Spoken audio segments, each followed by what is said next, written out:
দিদি দিল লক্ষ্মীর ভান্ডার রে, খুশি হলো সব বৌদিরা আমার। লক্ষ্মীর ভান্ডার রে, খুশি হলো সব বৌদিরা আমার। আমাদের অন্তর সমূহ বিগলিত হলো, আমাদের চোখ দিয়ে ঝরঝর করে পানি পড়তে লাগলো। কিন্তু বর্তমানে প্রেক্ষাপট ভিন্ন। বক্তা বসে আছে, এই শ্রোতা বসে আছে, বক্তা এখান থেকে গান করছে, গজল করছে, ঠিক শুনে মনে হচ্ছে যে মানে শ্রোতারা মিলাই কোন গানের সাথে মিলায় না, শ্রোতারা মিলায় কি মিলায় না। যে ধরেন একটা ও গান, গানের সুরে তো গজল হয়, আজকাল গজল এমনি হয়, বুঝতে পেরেছেন? সে বুঝে গিয়েছিল, অনেকে তাদের গান শোনা অভ্যাস ছিল আগে বা এখনো শুনেন, তারা বুঝে গিয়েছেন এটা কোন গান। তো এখন বক্তা কথা বলছে, শ্রোতা ভাবছে এটা কোন গানের কলি, এ দিয়ে কি সমাজ পরিবর্তন হবে? এদের বিরুদ্ধে কথা বলে শাহিনুর রহমান সবচেয়ে খারাপ, হবো খারাপ, আল্লাহর কাছে ভালো হওয়ার চেষ্টা করি, আমার কিছু করার নেই, আমি দুঃখিত। এখন এই হাদিসটা শুনেন, ইরবাজ বিন সারিয়া রাদিয়াল্লাহু তাআলা বলেন, মুহাম্মদ সাল্লাল্লাহু আলাইহি ওয়াসাল্লাম আমাদের সামনে এমন বক্তৃতা করলেন, আমাদের চোখগুলা থেকে পানি ঝরতে লাগলো, অন্তর ভেঙে গেল, কেঁদে আমরা বুক ভাসিয়ে দিলাম।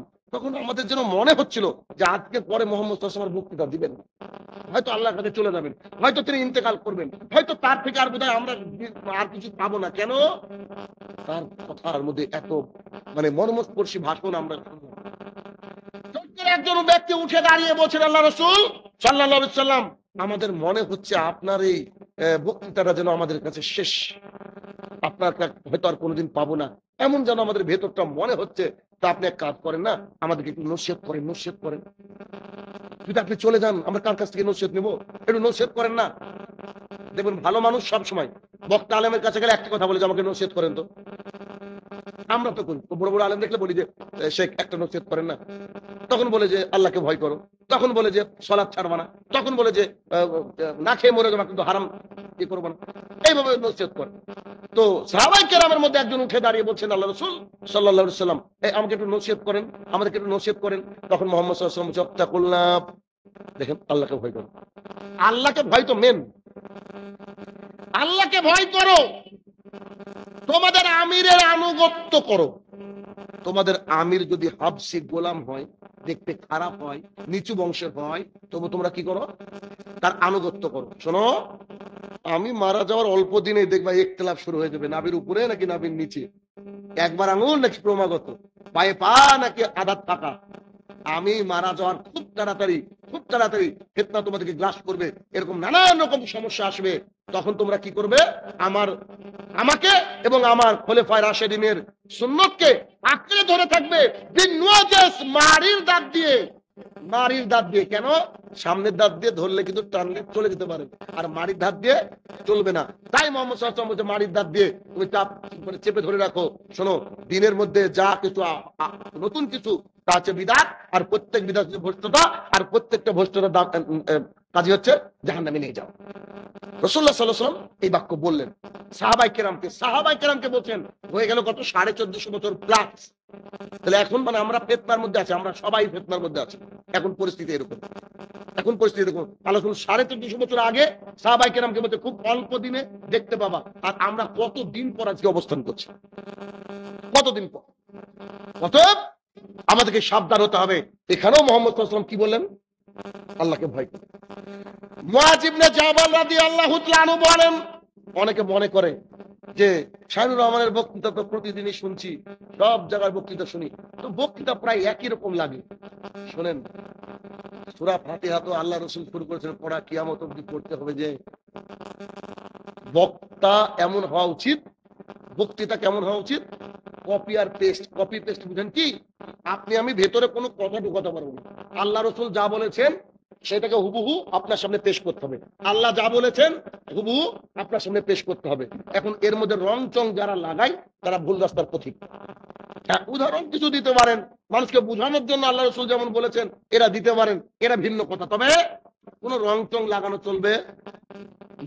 সরাসরি হুবহু ওই আল্লাহ রসুলের কথা আপনাকে পেশ করতে হবে। আর আমি যতটুকু এই ফিল্ডে আজকে 12 বছর আছি, 24 সাল মানে 12 সাল থেকে আছি, এই 12 বছরে আমি যতটুকু দেখতে পেয়েছি, বুঝতে পেরেছি, আলহামদুলিল্লাহ কোরআন এবং হাদিসই একমাত্র মাধ্যম যে মানুষের অন্তর পরিবর্তন। গজল যদি সারা জীবন গান, একটা গজলের ফলে কেউ পরিবর্তন একদম গ্যারান্টি থাকে না।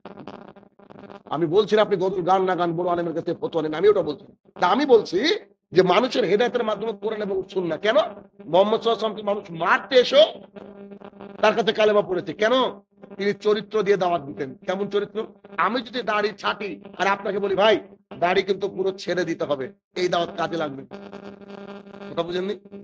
দাড়ি যদি আপনি পূর্ণাঙ্গ রেখে দেন, সুন্দর করে দেন, দেখবেন আপনার চেহারার মধ্যে নূর চমকাবে, চমকাবে চমকাবে। আপনাকে দেখে মানুষ বলবে এ লোকটা যা বলবে বোধহয় ভালোই বলবে, এর মধ্যে কল্যাণ আছে। আর কিছু মানুষকে দেখলে মনে হয় যে ওকে বাড়ি ধরে, হয় না? কিছু মানুষের মুখটা এমন, দেখলে বুঝতে পারেন যে ওর মধ্যে শয়তান থাকে, ওর মধ্যে শয়তান। মুআয ইবনে জাবাল রাদিয়াল্লাহু তাআলা আনহু বলেন, মুহাম্মদ সাল্লাল্লাহু আলাইহি সাল্লাম আমাকে ইয়ামিনে পাঠাচ্ছিলেন। তিনি আমার নিচে ছিলেন, আমি সওয়ারির উপরে ছিলাম। সওয়ারি কি ছিল? উট অথবা ঘোড়া, জানি না হাদিসে আছে। উট অথবা ঘোড়ার উপরে চড়েছিলাম, আমাকে পাঠাচ্ছে আর আমি উপরে আছি, আর মুহাম্মদ সাল্লাল্লাহু আলাইহি ওয়াসাল্লাম লাগামটা ধরে গল্প করতে করতে আসছে। যেমন অতিথি যখন বাড়িতে আসে তখন কি করে, বিদায় দেওয়ার সময় মানুষ যাইতো, তখন মুহাম্মদ সাল্লাল্লাহু আলাইহি ওয়াসাল্লাম বলছে মুআয ইবনে জাবাল, যে আল্লাহ রাসূল সাল্লাল্লাহু আলাইহি ওয়াসাল্লাম বলেন, তো বলছে শোনো, ওই যে আমার মনে হয় না যে তোমার সাথে আমার আর দেখা হবে। আচ্ছা বলেন তো, পৃথিবীর কোন মানুষ আল্লাহ রাসূল সাল্লাল্লাহু আলাইহি ওয়াসাল্লাম যদি এই বাক্য বলে তোমার সাথে বোধহয় আমার আর দেখা হবে না, এই বাক্য বলে, তো পৃথিবীর কোন ইমানদার কি চোখে পানি না নিয়ে থাকতে পারে? কথা কি বুঝতে পারলেন আমার? এখন আপনার বাবা, আপনি এখন বাড়িতে যাবেন, আপনার বাবা আপনাকে ডেকে বলছে আব্বু বেটা আমার শোনো, আপনার বয়স 70, আপনার বাবার বয়স 70, আপনার 35, আপনার 40 বছর বয়সও আপনার বাবা আপনাকে যদি তার বিছানার কাছে ডেকে বলছে আব্বু বাবা গো বেটা শুনছো, আমার মনে হয় না আজকে ফজর পাবো বেটা, আমার মনে হয় আল্লাহ আমাকে নিয়ে নিবে, আমার মনে হয় আমি চলে যাব, এই কথা যদি কেউ বলে, পৃথিবীর কোন সন্তান আছে যে তার চোখ দিয়ে পানি বেরোয় না? আছে? যদি ডাকাতিও করে তাও চোখ দিয়ে পানি আসবে কিনা? আমার আব্বা মারা যাবে। এখন মুহাম্মদ সাল্লাল্লাহু আলাইহি ওয়াসাল্লাম যে কথা বলে যে আমি আর থাকবো না, তখন কি হবে? কথা বুঝাতে পারছি? মুআয ইবনে জাবাল রাদিয়াল্লাহু আনহু মুহাম্মদ সাল্লাল্লাহু আলাইহি ওয়াসাল্লাম বলছে, মুআয, জি আল্লাহর রাসূল বলেন, বলছি তোমার সাথে বোধহয় পরের বছর দেখা হবে না গো, তুমি যখন আসবা ওখান থেকে, যেখানে পাঠাচ্ছি ওখান থেকে আসবা, তুমি আমার এই কবরকে পাশ করে ওইদিকে পার হো। তখন মুআয ইবনে জাবাল রাদিয়াল্লাহু আনহু চিৎকার করে কাঁদতে শুরু করলেন, যে বলেন কি আপনি, আশ্চর্য কথা, আমি চলে যাচ্ছি, আপনাকে এসে আপনার দেখতে পাবো না, আপনার কবর পার করে আমাকে যেতে হবে, এটা কতই কষ্টকর আমার জন্য। মুআয ইবনে জাবাল রাদিয়াল্লাহু আনহু কাঁদতে লাগলেন। মুহাম্মদ সাল্লাল্লাহু আলাইহি ওয়াসাল্লাম তাকে চুপানোর চেষ্টা করলেন, চুপছে না কেন, প্রিয় মানুষটা চলে যাবে, এটাকে সহ্য হয়? আপনি কি সেই দিনের দৃশ্য জানেন না? উমর ইবনে খাত্তাব খুব কঠিন একজন মানুষ, খুব উন্নত মানের একজন মানুষ, খুব তাকওয়াশীল একজন ব্যক্তি, তিনি কি বলছেন? তিনি বলছেন কি, তিনি বলছেন এই তোরা যদি কেউ বলিস আল্লাহ রাসূল মারা গিয়েছে, গর্দানকে উড়িয়ে দেবো। আরে এত বিচক্ষণ মানুষ পাগল হয়ে গেছে আল্লাহ রাসূলের ভালোবাসায়, তাহলে বুঝতে পারছেন আল্লাহ রাসূল যদি বলে আমি মারা যাবো কি অবস্থা হবে? তখন মুহাম্মদ সাল্লাল্লাহু আলাইহি ওয়াসাল্লাম এই বাক্য যখন বললেন, তখন তিনি উচ্চ স্বরে কাঁদতে শুরু করলেন। তখন তাকে বলছে, মুআয তুমি একটু চুপ করো, আমার কথা শোনো। পৃথিবীতে যে যেখানে থাকুক না কেন, যার অন্তরে আল্লাহ ভীতি আছে, সেই ব্যক্তি আমার আত্মীয়, আমার রিলেটিভ। নগরাজল টিকটিকি পাড়া মানুষও আল্লাহ রাসূলের কাছের মানুষ হতে পারে, যদি তার মধ্যে কি থাকে? আল্লাহর ভয় থাকে। তুমি যেখানেই থাকো না কেন, তুমি আল্লাহ তাআলাকে ভয় করো, তুমি আল্লাহ তাআলাকে ভয় করো, তুমি আল্লাহ তাআলাকে ভয় করো। এই বাক্যটা মুহাম্মদ সাল্লাল্লাহু আলাইহি ওয়াসাল্লাম তাকে বলে দিলেন। আয়েশা রাদিয়াল্লাহু তাআলা আনহা বলেন, আমরা রাসূলুল্লাহ সাল্লাল্লাহু আলাইহি ওয়াসাল্লামের সমস্ত স্ত্রীগণ আমার ঘরে বসা ছিলাম, রাসূল সাল্লাল্লাহু আলাইহি ওয়াসাল্লাম আমাদের মাঝে উপস্থিত ছিল। ঠিক এমত অবস্থায় মুহাম্মদ সাল্লাল্লাহু আলাইহি ওয়াসাল্লামের মেয়ে ফাতিমা রাদিয়াল্লাহু তাআলা আনহা আসলেন।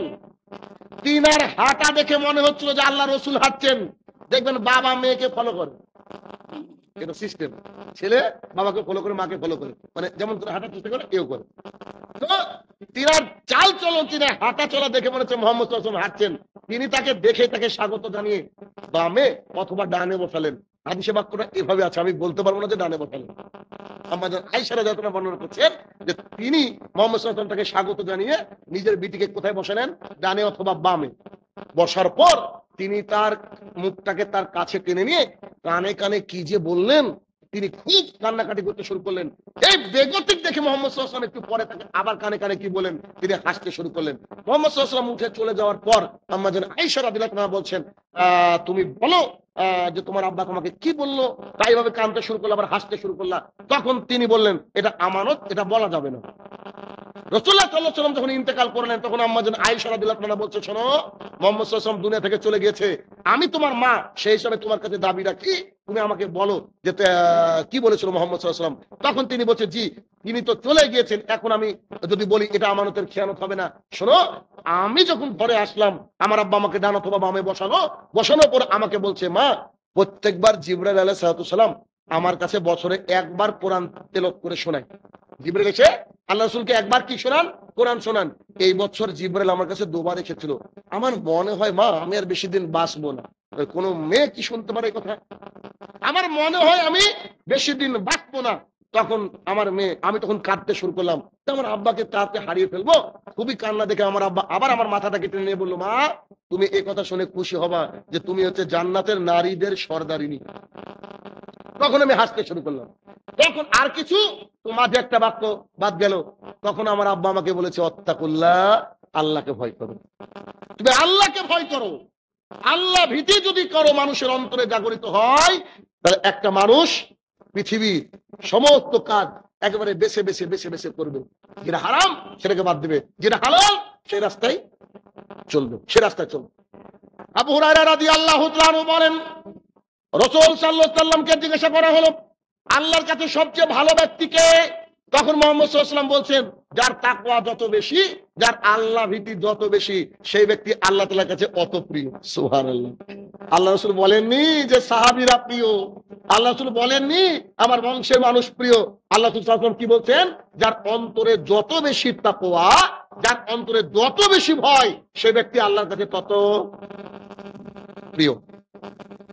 আবু হুরায়রা রাদিয়াল্লাহু তাআলা আনহু বলেন, রাসূল সাল্লাল্লাহু আলাইহি ওয়াসাল্লাম বলেছেন, আবু হুরায়রা সবচেয়ে বেশি হাদিস বর্ণনা করেছেন। তিনি বলেন, রাসূলুল্লাহ সাল্লাল্লাহু আলাইহি ওয়াসাল্লাম বলেছেন, গাভীর ওলান বাট থেকে দুধ বের করে ঢোকানো যত কষ্টকর, ওই ব্যক্তি, যে ব্যক্তি আল্লাহ তাআলার ভয়ে কাঁদে, আল্লাহ তাআলার ভয়ে দু চোখের পানি ফেলে দেয়, দু চোখের পানি ছেড়ে কাঁদে, সেই ব্যক্তিকে জাহান্নামে ঢোকানো অতই কষ্টকর।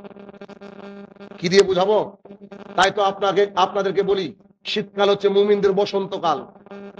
আজকের দিনে আজান হচ্ছে 4:50, ঠিক না? আজান এখন একটু বেশি সময়, তো 4:30 4:50 এরকম সময়, 4:50 আশপাশে আজান। যদি মনে করে যে 4টাতে অ্যালার্ম দিব, উঠতে অসুবিধা হবে, উঠতে অসুবিধা হবে। আমরা বেশি রাত পর্যন্ত জালসা করি না, আমি করি না, এই কথা বলি, মানুষ বুঝে না কেন। আপনার ফজর কাদা হলে আমি কেন আল্লাহর কাছে দায়ী হবো ভাই? ফজরটা হচ্ছে মেন জরুরি। তো যাই হোক, এটা কি 4টের সময় যদি ঘড়িতে অ্যালার্মটা দিয়ে দেন, 10 মিনিট বাথরুমে চলে গেল, আরো 30 মিনিট যদি সময় আপনার থাকে, 2 রাকাত সালাত আদায় করেন, তাহাজ্জুদ মাত্র 2 রাকাত, তারপরে 1 রাকাত বিতির জুড়ে দেন। বিতির জুড়ে দেওয়ার পর আল্লাহ তাআলার কাছে 2 হাত তুলে কান্না করেন, আর আল্লাহকে বলেন, আল্লাহ, আমার কাছে কিছু নাই যার মাধ্যমে আমি জান্নাত তোমার কাছে চাইবো, তোমার কাছে গিয়ে জান্নাত পাবো, তোমার রহমত ছাড়া, তুমি আমাকে ক্ষমা করো। সমস্ত পাপের কথা যখন খেয়াল করবেন, আপনার চোখ দিয়ে ঝরঝর করে পানি বেরিয়ে যাবে। এই গ্রামে যদি আগুন লেগে যায়, 100টা যদি আপনার কি থাকে, ওই যে দমকল, আগুন নিভাতে পারবে না। জাহান্নামের আগুন দুনিয়ার আগুন থেকে আরো 69 গুণ বেশি, কিন্তু জাহান্নামের আগুন নিভাতে 100টা দমকল লাগবে না। Only for 2 drop of water from our eyes. আমাদের চোখ থেকে 2 ফোঁটা জল, 2 ফোঁটা পানি জাহান্নামের আগুনকে নিভিয়ে দিবে। 2 রাকাত পড়েন, 2 রাকাত পড়েন, তারপরে 1 রাকাত বিতির পড়েন। এবার আল্লাহর দরবারে হাত তুলে দোয়া করেন। দোয়া করতে করতে দেখবেন কখন আপনার অজান্তে চোখে পানি চলে গেছে। মসজিদের মাইকে দেখে ফু মেরেছে, তার মানে এখন আজান দিবে। দোয়াটাকে শেষ করে দেন। এখন মসজিদে যা বলছে মুয়াজ্জিন, আপনি তাই বলেন। তার বলা শেষ, এবার আপনি দরুদ ইব্রাহিম পড়েন। দরুদ ইব্রাহিম শেষ, আল্লাহুম্মা রাব্বা হাযিহি দাওয়াতি তাম্মা ওয়া সালাতিল কাইমা ওয়া তা, এই পর্যন্ত পড়েন। তখন মুহাম্মদ সাল্লাল্লাহু আলাইহি ওয়াসাল্লাম বলতে, শোনো শোনো শোনো, কেউ যদি এই আমলটা করে, আমি তাকে জান্নাতে নিয়ে যাওয়ার জিম্মেদারি নিচ্ছি। রাসূলুল্লাহ সাল্লাল্লাহু আলাইহি ওয়াসাল্লাম বলছেন, মানুষ সবচেয়ে বেশি জাহান্নামে যাবে মুখ আর দুই ঠ্যাঙের মাঝে যা আছে, দুই পায়ের মাঝে যা আছে, লজ্জাস্থান আর মুখের জন্য। এই জন্য মোহাম্মদ সাল্লাল্লাহু আলাইহি ওয়াসাল্লাম বলেছেন, ফালিয়াকুল খাইরান আও লিয়াসমুত, if you want to say something a good thing, otherwise just keep your mouth shut. তোমরা যদি কিছু বলতে হয় তাহলে ভালো বলো, আনালে চুপ থাকো। এত কথা বলতে হবে কেন আপনাকে? আপনি চুপ থাকেন না, চুপ থাকেন খুব কঠিন কাজ। অনেক মানুষ চুপ থাকতে পারে না, এই বলতে থাকে, সে সোশ্যাল মিডিয়া হোক, সামনে হোক, আর যাই হোক, আন্দাজে কথা বলে। আর এই আন্দাজে কথা বলার আবিষ্কার বোধহয় হয়েছে চায়ের দোকান থেকে। দেখবেন ওখানে যে মানুষগুলো বসে থেকে সব পিএইচডি হোল্ডার, কি উচ্চমানের শিক্ষিত, দাড়ি টুপি নিয়ে সিনেমা দেখতে বসে চায়ের দোকান। আর ওই হারাম করে চায়ের দোকানে টিভি ঢুকেছে ওই দিন, যেদিন থেকে টিভি ঢুকেছে ওই দিন থেকে হারাম ইনকাম, ও তো জানে না। মানে চা বেশে মানুষ কোটিপতি হয় এখন বর্তমানে। একজন তো চা বেচে বিল গেটস এখানে দেখা করে মাইক্রোসফটের নাকি ব্র্যান্ড অ্যাম্বাসেডর হয়েছে, ডলি। তো চা বেচে ইনকাম করা যায়, আসলে ইনকাম করা যায়, কিন্তু যেদিন ওই টিভিটা ঢুকেছে, ও টিভিটা ঢোকালে কেন ওর ইনকাম হারা হয়ে যাবে? ও তো হারাম দেখাচ্ছে মানুষ। এক দুই, ওর মধ্যে টার্গেট এটা আছে, কি বলেন তো? টিভি না থাকলে লোক আসবে না। আউযুবিল্লাহ, লোক পাঠানো মালিককে আর ওর রুজিতে বিশ্বাস। ও টিভি রুজির মালিক হিসেবে ধরে রেখে।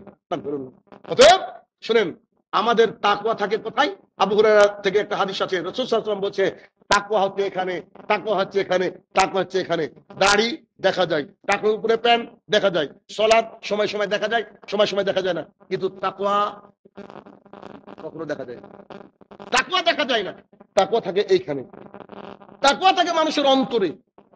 আর এই তাকওয়ারই আরেক নাম হচ্ছে আল্লাহ ভীতি। আল্লাহ ভীতি, যদি কারো আল্লাহ ভীতি থাকে, সে ব্যক্তি ফজরে আবার ঘুমাতে পারে না। কথা বুঝতে পেরেছেন? কথা ক্লিয়ার হলো? আলোচনা না করি, অনেক রাত হলো।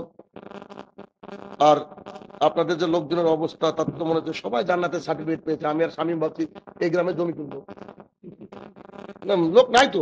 আমরা বাইরে গেলে লোকে লোকারণ্য হয়। বক্তৃতা শেষ করে যে এখান থেকে বেরোবো ভয় লাগে, এত মানুষ সেলফি তুলতে আছে, ভিড়, মানে ধাক্কা মেরে মেরেও ফেলে এরকম অবস্থা, জানেন না, বিশ্বাস করেন। মানে এত ভয় লাগে যে মানে এমনি সময় হয়ে গেছে, আবার স্টেজ থেকে নামবো।